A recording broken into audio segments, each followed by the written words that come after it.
یا ایھا الذین آمنو، روح سخن کس جانب ہے؟ آج جو 2 آیات مبارکہ سورۃ الحشر کی آپ نے تلاوت فرمائی، ان میں سے پہلی آیت یعنی 18ویں آیت میں اللہ تبارک و تعالیٰ نے خطاب تو اہل ایمان سے کیا، اور جو نفس مضمون ہے اس سے پہلے بھی اتقوا اللہ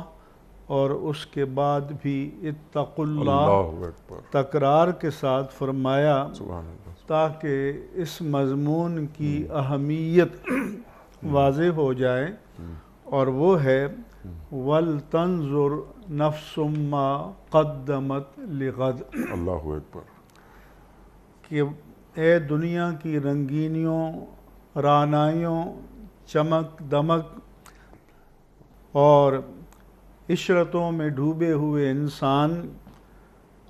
تجھے کچھ لمحوں کی فرصت ملے، مہلت ملے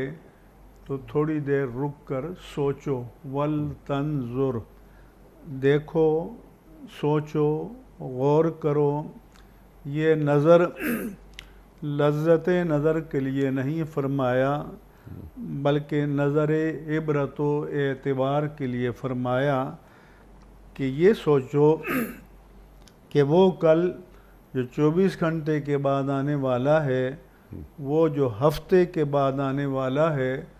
وہ جو مہینے اور سال کے بعد آنے والا ہے،